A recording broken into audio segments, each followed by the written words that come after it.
성도 여러분, 젠가 게임 아시죠? 젠가 게임은 나무로 탑을 쌓은 다음에 한 사람씩 돌아가면서 나무 조각 한 피스씩을 빼면서 평형을 유지하는 게임이죠. 탑을 쓰러뜨린 사람이 지게 됩니다. 지난 여름에 저희 큰아이가 방학을 맞이해서 방문해서요, 이 옆에 있는 클리프톤의 아이스크림 가게에 갔습니다. 거기서 맛있는 아이스크림 먹고 또 젠가 게임이 있더라고요. 그래서 저희 가족이 그 게임을 시작을 했는데, 제가 그렇게 맛있는 아이스크림 사줬는데도 게임 시작되니까 저희 아이들이 아빠를 봐주질 않더라고요. 저는 내심 저희 아내가 질 줄 알았습니다. 그런데 노련해서 그 위기가 올 때 잘 넘기고 결국 패자는 제 몫이었습니다. 게임 해보신 분 알겠지만 이게 쉽지가 않아요. 너무 좀 성급하게 무모하게 도전해도 실패하고요, 너무 조심스럽게 나무 조각 건드려도 실패하게 됩니다. 그날 제가 두 가지 인생의 진리를 깨달았습니다. 첫째는 이 세상에 쉬운 것이 하나도 없다. 두 번째는 평형을 유지하는 것이 중요하구나. 특별히 위기 상황에서 평형을 유지하는 것이 너무나 중요하구나 하는 생각을 하게 되었습니다. 그 여름 지나고 나서 제가 마음속으로 계속 젠가 게임을 깊이 묵상했습니다. 인생의 평형이라는 것과 하나님, 어떤 연결이 있지 않을까. 그러다가 제가 한 가지 아이디어를 얻게 되었는데요, 하나님은 평형을 깨트리는 분이다. 여러분 한번 같이 해볼까요? 하나님은 평형을 깨트리는 분이다. 평형을 깨트리는 하나님, 무슨 뜻입니까? 인간은 안정을 추구하지만 반면에 하나님은 안정을 깨트릴 수 있다는 것입니다. 실제로 성경에 증거들이 있죠. 예를 들어서 출애굽의 지도자 모세를 생각해 보세요. 모세 나름대로 광야에서 40년을 지내면서 안정된 생활로 들어갔습니다. 그런데 어느 날 호렙산 떨기나무 사이에서 하나님께서 그를 찾아오셨고 그에게 말씀하시죠. 너는 내 백성 이스라엘을 애굽으로부터 해방시켜라. 여러분, 사실 이 출애굽이라는 것은 모세 입장에서 보면 감당하기 어려운 사명입니다. 그 당시 세계를 제패했던 바로를 대면해야 하는 것이고요, 200만의 노예 생활하던 이스라엘 백성을 건져내는 과업이기 때문입니다. 모세는 어떻게 반응하나요? 주님, 제가 누구이기에 바로에게 가고 제가 누구이기에 이스라엘을 구원할 수가 있겠습니까? 룻기에 등장하는 나오미를 생각해 보세요. 이스라엘 땅에 흉년이 드니까 남편과 두 아들과 함께 모압 땅으로 이주하죠. 그리고는 거기에서 나름 안정된 생활로 들어가고 있었습니다. 그런데 어느 날 사랑하는 남편이 죽게 되죠. 그리고 나서 두 아들을 장가를 보냈는데 이게 또 어찌된 일입니까? 두 아들 역시 죽게 되었습니다. 이방 땅 모압에서 세 여인이 과부가 되어서 남게 되는 상황을 맞게 된 거죠. 그 후에 베들레헴으로 다시 돌아온 나오미가 한 고백, 여러분 기억하시나요? 이런 고백을 하죠. 나를 나오미, 기쁨이라 부르지 마세요. 나를 마라, 괴로움이라고 부르세요. 왜냐하면 전능자께서 나를 심하게 괴롭게 했기 때문입니다. 오늘의 주제는 이것입니다. 우리는 평형을 깨트리는 하나님을 어떻게 이해해야 할까? 하나님은 왜 우리 삶에 평형을 깨트리실까? 우리는 평형을 깨트리는 하나님께 어떻게 반응해야 한단 말인가? 이 질문에 대한 답을 창세기 12장 아브라함 이야기를 통해서 생각해 보고자 합니다. 창세기 12장은 아브라함의 소명, 부르심의 사건이죠. 하란에 살고 있는 아브라함을 하나님이 찾아오십니다. 그리고 이렇게 말씀하세요. 우리 12장 1절 후반절 같이 읽겠습니다. 너는 너의 고향과 친척과 아버지의 집을 떠나 내가 네게 보여줄 땅으로 가라. 그리고는 약속의 말씀, 언약을 주시죠. 계속해서 2절, 3절 읽겠습니다. 내가 너로 큰 민족을 이루고 내게 복을 주어 내 이름을 창대하게 하리니 너는 복이 될지라. 너를 축복하는 자에게는 내가 복을 내리고 너를 저주하는 자에게는 내가 저주하리니 땅의 모든 족속이 너로 말미암아 복을 얻을 것이라 하신지라. 창세기의 독자인 저와 여러분은 알고 있습니다. 하나님의 이 약속이 얼마나 크고 위대한 것인지. 하지만 당시에 이 말씀을 직접 받은 아브라함은 어쩌면 당황스러울 수도 있을지 모르겠습니다. 왜 그럴까요? 그는 지금껏 아버지의 가업을 이어받아서 우상장수로 살아왔잖아요. 그런데 어느 날 하나님이 그에게 찾아오셔서 하시는 말씀이 아브라함아, 너는 너의 고향과 친척과 아버지의 집을 떠나라 말씀하시지 않습니까? 더욱이 떠나가야 할 그 목적지가 어디인지 어떤 인포메이션도 주시지 않습니다.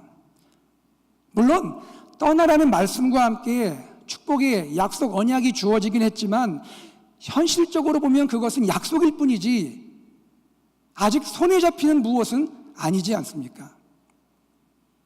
그러므로 아브라함에게 있어서 창세기 12장의 소명 사건은 어쩌면 평형 깨트리기의 사건일 수 있습니다. 그의 안정된 삶, 정들고 익숙한 고향, 친척, 아버지의 집을 떠나서 낯선 장소, 미지의 세계로 나가는 것이기 때문입니다. 이와 같이 아브라함을 찾아오신 하나님, 아브라함에게 언약을 말씀하신 하나님은 평형을 깨트리는 하나님이세요. 그러면 왜 하나님은 삶의 평형을 깨트리십니까? 다른 신들과 비교해 보세요. 다른 신들은 어떻게 합니까? 다른 신들은 자신을 숭배하는 자들에게 평형을 깨트리는 일을 합니까? 아니죠. 오히려 현재적인 삶의 안정과 번영과 풍요를 약속하지 않습니까? 왜 여호와 하나님은 자신을 섬기는 백성들의 삶에 개입하셔서 굳이 삶의 평형을 깨트리는 겁니까? 저는 세 가지 이유를 생각해 보고자 합니다.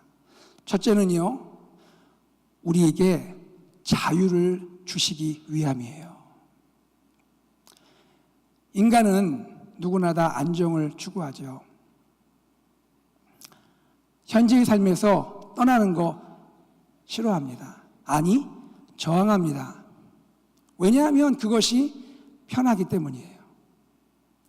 그런데 이것을 다른 관점으로 생각해 보면 인간이란 현재에 매여 있는 존재입니다. 현재의 소유, 현재의 경험, 현재의 지식, 현재 내가 가진 인생관, 가치관, 세계관, 이것에 매여 삽니다. 그러므로 하나님께서 우리 삶에 들어오셔서 우리 삶의 평형을 깨트린다는 것은 그것은 현재의 나로부터 자유하라는 뜻이 아니겠습니까? 저희 아이들 이야기를 잠시 나눌게요. 제가 한국에 있다가 아프리카 남아공으로 갔죠. 저하고 아내는 하나님께서 맡기신 사명을 가지고 비장한 결심을 가지고 아프리카로 갔지만 저희 아이들은 전혀 비장한 마음이 없었습니다. 그냥 아빠가 가니까 따라간 것뿐이에요. 그런데 가고 보니까 너무 낯선 상황이 시작된 거예요. 둘째 아이는 초등학교 1학년을 남아공에서 시작했는데요. 그때까지 다 피부가 노란 사람들하고 지내다가 갑자기 학교를 갔는데 백인, 흑인, 처음 보는 사람들, 친구들이 가득한 거예요. 애가 질린 거예요. 문화 충격을 받았습니다. 그래서 두고 나오는데 아빠 바지가랭이 잡고 울고 불고 난리가 난 거예요. 안 들어간다고. 그걸 떼내느라고 아주 해먹었습니다. 그리고 다행히도 그날 공부 마치고 돌아와서는 또 웃어요. 저녁에 또 약속합니다. 내일 가면 안 울 거지? 안 운다고. 그 다음날 또 학교 가면 또 울고 불고 난리가 나요. 아마 여러분 어쩌면 자녀들이 이민 와서 그런 경험했을지도 모르죠. 큰아이는요 6학년 때 남아공에 도착했거든요. 큰아이 열심히 공부했습니다. 근데 어느 날 이런 얘기를 하더라고요. 아빠, 내가 왜 열심히 공부했는지 알아요? 왜 그런데? 알게 모르게 학교에서 인종차별적인 편견이 있거든요. 공부 못한다는 소리 듣기 싫어서 더 열심히 한 거예요. 애들하고 어울리려고 한 거예요. 여러분, 이것이 평형이 깨트려진 낯선 곳에 들어가는 우리 삶의 모습이 아닐까 싶습니다. 그런데요, 그런 시간이 지나서 7년 반 있다가 저는 이제 미국으로 왔잖아요. 무엇을 저희 가족이 느끼냐면, 나를 넘어서, 현지의 나의 모든 세계관을 넘어서 세계의 넓음을 이해할 수 있고, 서로의 차이를 존중할 수 있고, 그리고 미래를 향해 두려움만이 아닌 새로운 기대를 갖고 살 수 있는 축복의 씨앗이 거기에 있었구나라는 것을 깨닫게 되어서 너무나 감사했습니다. 저희 아이들이 얼마 전에 저에게 그래요. 아빠, 그땐 힘들었는데 지나고 보니까 고마웠어요. 하나님께 감사해요. 여러분, 이처럼 하나님이 아브라함의 삶의 평형을 깨뜨리신 이유는요, 현재의 나로부터 벗어나 자유를 누리게 하기 위함임을 믿으시기를 바랍니다. 둘째, 하나님께서 왜 우리에게 평형을 깨뜨리시는가? 그것은 은혜를 주시기 위함이에요. 지금까지 아브라함 인생의 주인은 누구였어요? 아브라함 자신이었잖아요. 아브라함이 계획하고, 아브라함이 실행하고, 아브라함이 평가했잖아요. 우상가게 카운터에 앉아가지고 계산기 두드리는 아브라함을 상상해 보세요. 이게 아브라함의 삶이었습니다. 그런데 어느 날 하나님께서 그의 삶에 찾아오시죠. 그리고 말씀하십니다. 1절 말씀입니다. 내가 너에게 보여줄 땅으로 가라. 2절, 내가 너로 큰 민족을 이루고 내게 복을 주어 내 이름을 창대하게 하리니 너는 복이 될지라. 3절입니다. 너를 축복하는 자에게는 내가 복을 내리고 너를 저주하는 자에게는 내가 저주하리니 땅의 모든 족속이 너로 말미암아 복을 얻을 것이니라. 자세히 보세요. 지금부터는 누가 아브라함의 인생의 주인이 되겠다는 말입니까? 여호와 하나님이시죠. 하나님이 아브라함에게 주신 언약 약속의 핵심은 지금부터는 아브라함 인생의 주인이 바뀐다는 것이에요. 인생의 주인이 바뀐다는 것은 또한 무슨 말입니까? 이제부터 아브라함은 그의 생각, 그의 계획, 그의 방법, 그의 지혜로 살면은 안 되고 대신 하나님의 생각, 하나님의 계획, 하나님의 방법, 하나님의 지혜로 살아야 한다는 뜻입니다. 그런데요, 이처럼 나를 내려놓는 거 쉬운 것은 아닌데 나를 내려놓고 하나님의 인도를 따라 사는 삶, 성경은 이러한 삶을 가리켜 은혜라고 부릅니다. 내 노력과 내 행위와 내 공로가 아닌 하나님의 이끄심과 하나님의 공급하심에 따라 사는 것, 그것이 바로 은혜입니다. 이런 맥락에서 본다면 왜 하나님은 아브라함 삶의 평형을 깨뜨리십니까? 그것은 내가 주인 되어 살았던 죄된 삶에서 하나님이 주인 되는 은혜의 삶으로 전환하라는 하나님의 뜻이 아니겠습니까? 하나님이 아브라함 인생에 평형 깨뜨리시는 분이 된 이유는요, 그를 힘들게 하기 위해서, 그를 고통 가운데 치닫게 하기 위해서 아닙니다. 오히려 하나님은 아브라함을 쉼과 안식의 세계로 부르고 계세요.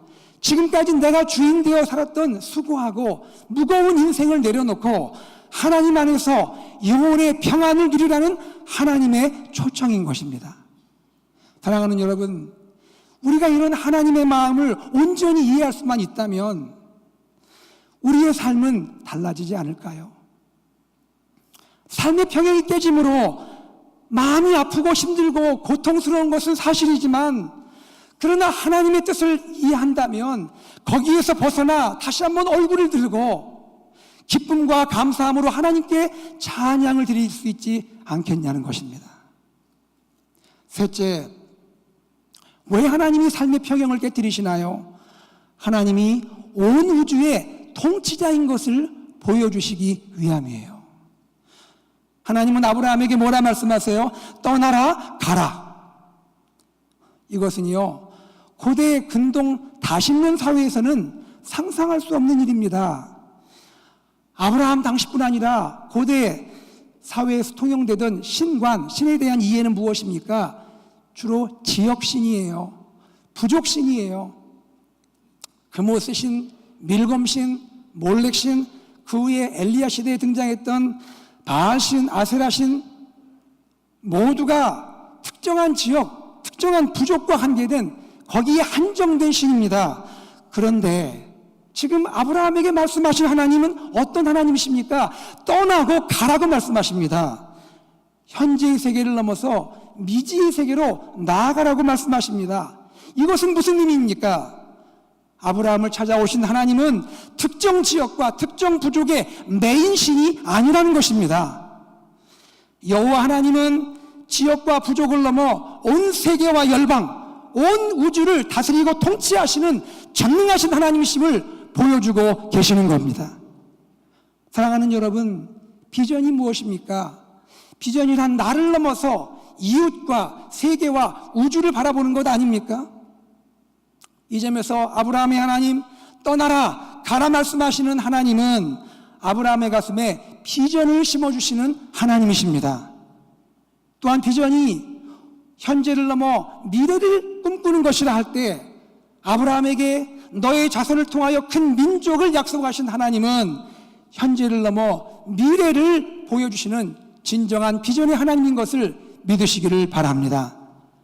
이처럼 아브라함 삶의 평형을 깨뜨리는 하나님은 여호와께서 온 우주의 통치자이심을 보여주게 하시는, 그리하여 아브라함 가슴에 놀라운 비전을 심으시는 하나님인 것을 믿으시기 바랍니다.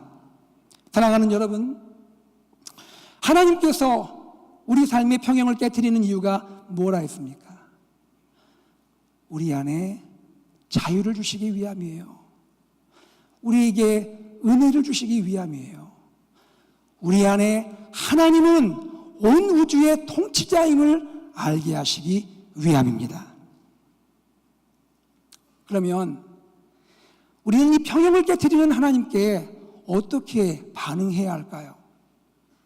한마디로 레디컬한 순종입니다. 다 같이 보겠습니다. 레디컬한 순종. 여러분, 레디컬한 순종이 무엇일까요?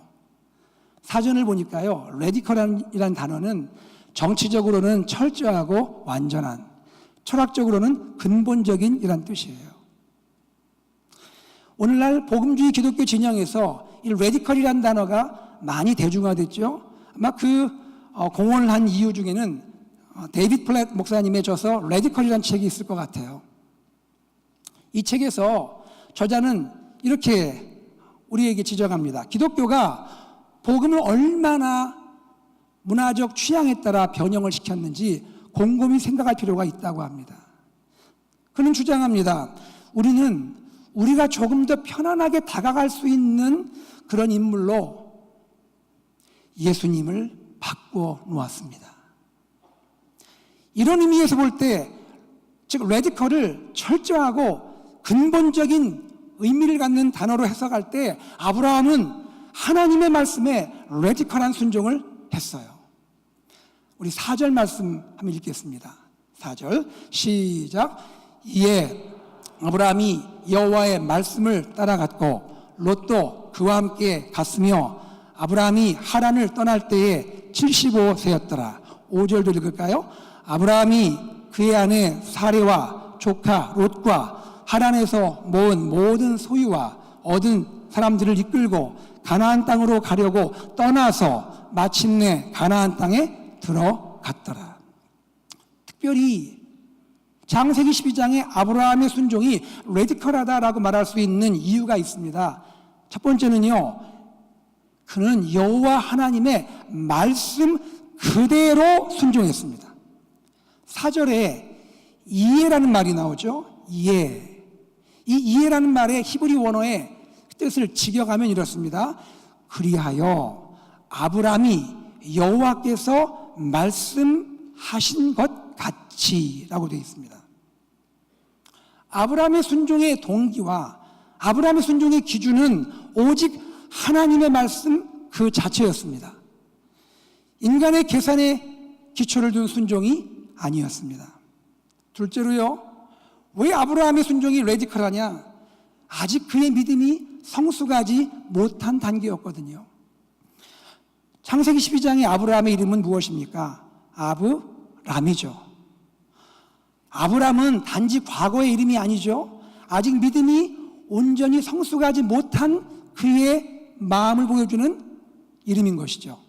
그런데도 이 아브람에 해당하는 믿음을 가지고도 하나님 말씀에 그대로 순종한 것이 아브라함의 레디컬한 순종입니다. 세 번째는요, 왜 레디컬한 순종일까요? 사실 순종하기 쉬운 환경 아니었습니다. 순종하기 쉬운 상황 아니었어요. 어쩌면 우상 가게를 접어야 돼요. 경제적 손실이 있습니다. 사회적인 명예가 실추될 수 있습니다. 더욱이 그의 나이가 젊지 않아요. 75세였습니다. 희생이 따르는 순종입니다. 그리고요, 그 혼자만 순종하면 되는 것이 아니라 가족들이 함께 순종을 하는 영향을 주는 순종입니다. 롯의 가족과 함께 대가족이 순종하는 그런 부담을 갖고 있습니다. 여러분, 과연 순종하는 아브라함 마음이 어땠을까요? 편하기만 했을까요? 걱정과 염려가 없었을까요? 마치 조국을 떠나 가족과 함께 타국으로 이민한 그 이민자의 심정은 아니었을까요? 중요한 것은 무엇입니까? 그럼에도 불구하고 아브라함은 하나님의 말씀을 순종하고 있다는 사실입니다. 생각해 보십시오. 이 같은 아브라함의 레디컬한 순종이 있었기에 아브라함이 믿음의 조상이 될 수 있었던 겁니다. 이러한 레디컬한 순종이 있었기 때문에 메시아 예수 그리스도의 족보에 출발이 되지 않았겠습니까? 한편 아브라함의 일생을 살펴보면 레디컬한 순종이 업그레이드 되고 있는 것을 볼 수가 있어요. 여러분, 아브라함의 삶에 실패와 실수가 없었던 거 아니에요. 많이 있었어요. 때로는 사람들이 두려워서 자기 아내를 누이라고 속였어요. 때로는 약속의 자녀 이삭을 기다리지 못하고 육신의 자녀 이스마엘을 낳고 말았어요. 그런 실수와 실패가 있었습니다. 그럼에도 불구하고 그의 믿음은 성장했습니다.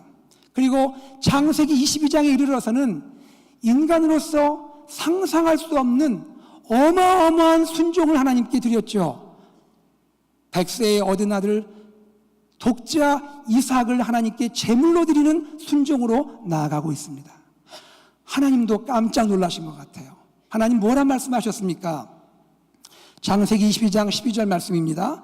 네가 내 아들 내 독자까지도 내게 아끼지 아니하였으니 내가 이제야 내가 하나님을 경외하는 줄을 아노라. 할렐루야. 아브라함의 레디컬한 순종, 그 결과는 무엇이었을까요? 하나님이 예비하신 새로운 세계로 들어가게 되었습니다. 12장 5절 보십시오. 마침내 가나안 땅에 들어갔더라.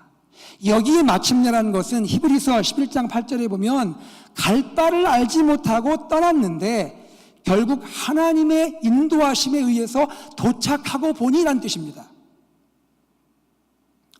가나안은 어떤 곳입니까? 삼중적인 의미가 있는 것 같아요. 첫 번째는 젖과 꿀이 흐르는 축복의 땅이죠. 아브라함은 그곳에 들어갔습니다. 그런데 구속사적인 관점에서 볼 때는 그 땅은 어디입니까? 장차 아브라함의 후손 이스라엘 백성들이 들어가서 차지하게 될 약속의 땅을 보여주고 있는 것입니다. 그리고 궁극적으로는 그 땅은 어떤 곳입니까? 이 세상에서 실현되고 장차 영원한 천국에서 완성될 하나님의 나라, 하나님의 임재, 하나님의 통치를 보여주는 것이 가나안이 아니겠습니까? 하나님께 레디컬한 순종을 했을 때 하나님은 바로 그러한 가나안으로 인도해 주셨습니다. 성도님들, 레디컬한 순종을 하기 위해서 우리가 해야 할 세 가지가 있을 것 같습니다. 저는 그것을 여러분과 나누고자 합니다. 어떻게 우리가 레디컬한 순종을 할 수 있을까요?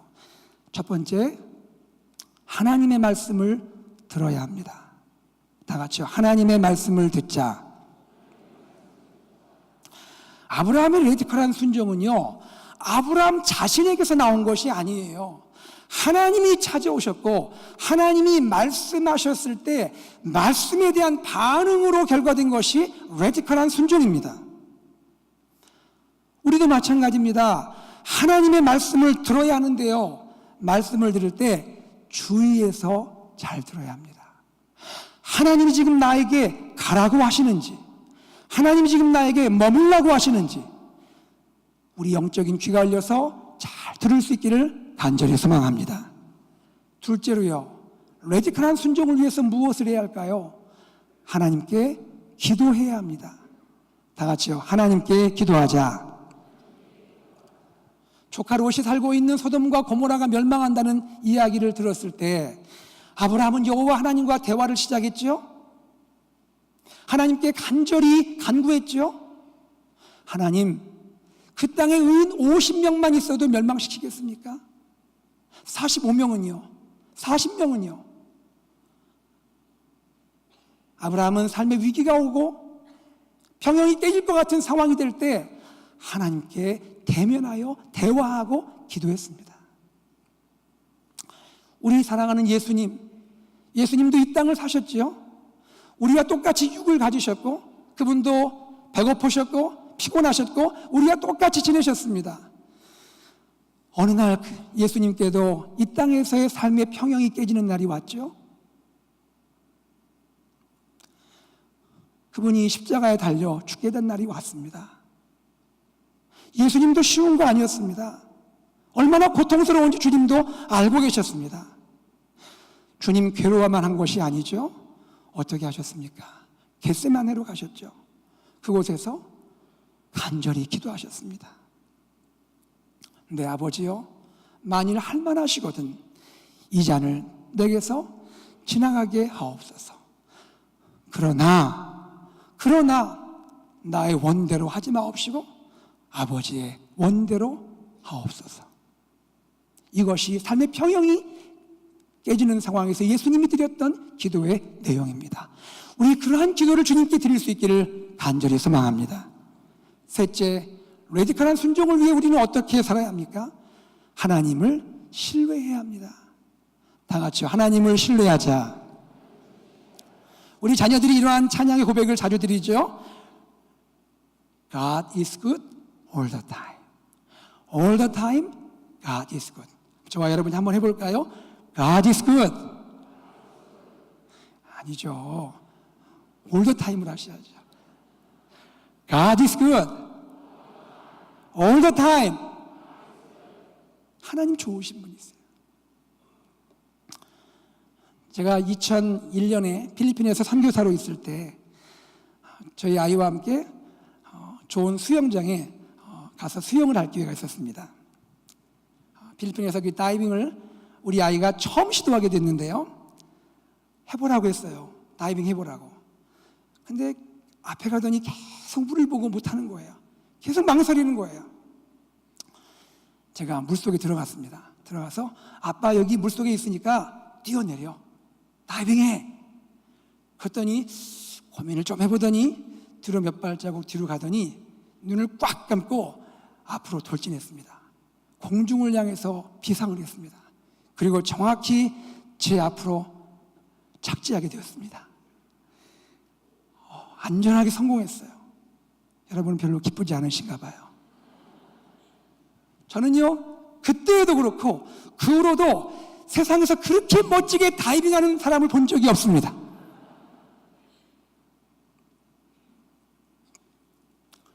우리 하나님 그런 분 아니실까요? 우리의 상황은 힘들어요. 우리의 삶의 평행이 깨졌어요. 두려워요. 쉽지 않아요. 그러나 하나님 말씀하세요. 다이빙하라고 말씀하세요. 레디컬에 순종하라고 말씀하세요. 그때 여러분, 물을 바라보면 못 뛰어내려요. 기억하실 것이 있어요. 우리가 레디컬한 다이빙을 할 때, 우리가 다이빙해서 도착할 그곳에 우리 주님이 두 팔 벌리고 우리를 안아주실 준비를 하고 계세요. 이 하나님이 계시기 때문에, 이 하나님을 신뢰하기 때문에 우리가 어렵지만 레디컬하게 순종할 수가 있는 것이에요. 여러분, 도전과 결단으로 여러분을 초청하고자 합니다. 사랑하는 성도님들, 우리 인생을 살면서 얼마나 간절하게 평형을 추구하고 삽니까? 그런데 곰곰이 생각해 보세요. 하나님이 얼마나 자주 우리 평형을 깨트리세요. 마치 젠가 게임 할 때 제발 그것만은 안 돼. 그 나무 조각은 안 돼. 그런데 누군가 그거 싹 빼거든요. 하나님도 그러셔요. 우리 삶이 평형을 유지하는 것 같은데 하나님이 살짝 오셔서 우리가 그것만은 안 돼요 하나님 하는 나무 조각을 살짝 빼실 때가 있어요. 그 나무 조각이 직장일 수도 있고요, 인간관계일 수도 있고요, 물질일 수도 있어요. 때로는요, 마음 아프지만 가족일 수도 있고요, 건강일 수도 있어요. 하나님이 그 나무 조각을 빼시는 거예요. 여러분, 이 시간 여러분의 삶은 어떠세요? 하나님께서 우리를 향해 평형 깨트리는 분으로 다가오실 때 여러분 어떻게 반응하셨어요? 아니, 어떻게 반응하기를 원하세요? 피해서 도망하고 싶으세요? 숨어서 움츠리고 계십니까? 아니면 세상과 하나님을 향해 원망하고 불평하고 비난하면서 부정적인 삶을 살아가시겠습니까? 하나님은 오늘 우리에게 무엇을 말씀하셨고 무엇을 교훈하셨나요? 평형을 깨트리는 하나님께 어떻게 반응하라고 말씀하세요? 여러분, 구원받은 신자는요, 레디컬한 순종을 해야 돼요. 하나님께서 우리 삶의 평형을 깨트리는 이유가 우리에게 자유를 주시고 은혜를 주시고 하나님이 온 우주를 다스리시는 통치자이심을 우리에게 믿게 하기 때문이라고 배웠잖아요. 그럴 때 우리는 삶의 평형이 깨짐으로 인해서 다가오는 그 고통과 아픔이 있지만 거기에 빠져서 허우적거리지 않고 오히려 기뻐하고 감사하며 하나님을 찬양할 수가 있지 않겠어요? 평형이 깨진 시몬 베드로, 밤새 물고기 잡았지만 그래야만 가족을 부양하고 아픈 장모님을 내가 책임질 수 있잖아요. 밤새 물고기 못 잡았어요. 삶의 평형이 다 깨져버렸어요. 아무도 그를 도와줄 수 없어요. 그때 주님이 오셨잖아요. 뭐라 하십니까? 깊은 데로 그물을 내려 고기를 잡으라. 그 말씀 한 말씀 하셨어요. 깊은 데에 그물을 내려 고기를 잡으라. 그때 베드로 어떻게 했나요? 다른 이야기 안 했습니다. 말씀 그대로 밤이 맞도록 수고하여 내가 잡은 물고기가 없지만 말씀 그대로 순종하여 내가 그물을 내리리이다. 베드로 주님 말씀에 레디컬하게 순종했잖아요. 기억해야 합니다. 하나님 말씀은요, 그 말씀 자체가 레디컬해요. 그 말씀은 세상과 타협하는 말씀 아닙니다. 그 말씀은 세상을 창조하셨고 세상을 다스리시고 세상을 구원하시는 말씀이에요. 병든 자를 일으키시고 죽은 자를 살리시는 말씀이에요. 그리고 놀랍게도 말씀이신 예수 그리스도께서 친히 사람이 되어 이 땅에 오셨고 섬김의 종의 삶을 사셨고요, 마침내는 십자가의 죽음으로 우리를 향한 그분의 레디컬한 사랑을 입증해 주셨잖아요. 이 예수님을 하나님께서 부활시키셨고 온 세계 위에 가장 뛰어난 이름을 주셨고 우리의 구주가 되게 하신 것 아닙니까? 그러므로 하나님의 말씀을 받은 성도, 하나님께 레디컬한 순종을 드려야 할 줄로 믿습니다. 예수님의 레디컬한 십자가 사랑을 경험한 성도, 세상 속에서 그와 같은 사랑을, 레디컬한 사랑을 실천해야 할 줄로 믿습니다. 주님의 교회 역시 마찬가지가 아닐까요? 교회는 세상 속에 존재합니다. 그러나 세상과 구별되는 레디컬한 모습으로 존재해야 돼요. 세상의 지혜, 세상의 방법이 아니고요, 오직 하나님의 진리의 말씀에 따라 교회의 본래의 모습대로 존재해야 합니다. 말씀대로 살고 말씀대로 기도하고 말씀대로 사랑하고 말씀대로 전도하는 믿음의 공동체, 우리 KCPC가 이런 레디컬한 공동체로 세상 속에서 존재할 때에 세상은 우리를 통해 희망을 볼 것이고 우리를 통해 하나님을 볼 줄로 믿습니다. 사랑하는 성도 여러분, 삶의 어떤 상황에서도 비록 나의 현재의 모습이 삶의 평형이 깨져서 너무 힘들고 아프고 눈물이 날지라도, 너무 가슴이 메어질지라도 우리 다시 일어나기 바랍니다. 일어나서 하나님을 향해 레디컬한 순종으로 나아갑시다. 우리 모두 레디컬한 순종을 위해서 서로 일으켜주고 함께 걷는 믿음의 공동체, 사랑의 공동체 되기를 주의 이름으로 축복합니다.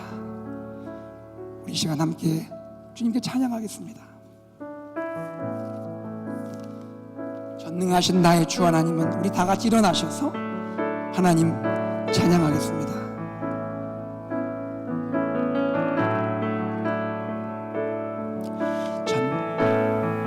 전능하신 나의 주 하나님은 능치 못하실 일 전혀 없네, 능치 못하실 일 전혀 없네. 우리의 모든 간구도, 우리의 모든 생각도, 우리의 모든 꿈과 모든 소망도 신실하신 나의 주 하나님은, 우리의 모든 괴로움 바꿀 수 있네. 우리의 모든 괴로움 바꿀 수, 불가능한 일 행하시고 죽은 자를 일으키시니 그를 이길 자 아무도 없네.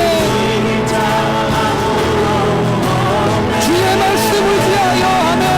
주의 말씀을 위하여 깊은 곳에 오늘 그가 놀라운 일을 이루실 것이구나. 놀라운 일을 이루실 주의 말씀을 위하여 믿음으로 믿는 자에게 능치 못할 일 없네. 우리가 함께 오른손을 높이 들고 찬양합니다. 전능하신 나의 주 하나님, 그렇습니다. 능치 못할 일 없습니다. 능치 못하실 전혀, 우리의 모든 간구도, 우리의 모든 생각도, 우리의 모든 꿈과 모든 소망도, 신실하신 나의 주 하나님은, 신실하신 나의 주 하나님, 우리의 모든 괴로움 바꾸시는 분입니다. 우리의 모든 괴로움 바꿀 수, 불가능한 일 행하시는 분, 지키시는 그를 이길 자 아무도 없습니다. 아멘 할렐루야. 주의 말씀을 위하여 주의 말씀을 하여 깊은 곳에 오늘 제가 놀라운 은혜가 하실 것이구나. 주의 말씀을 위하여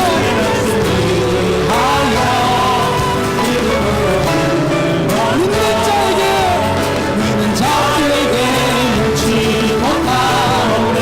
주의 말씀을 위하여 깊은 곳에 던져 오늘 그가 놀라운 일을 이루시네. 주의 말씀을 위하여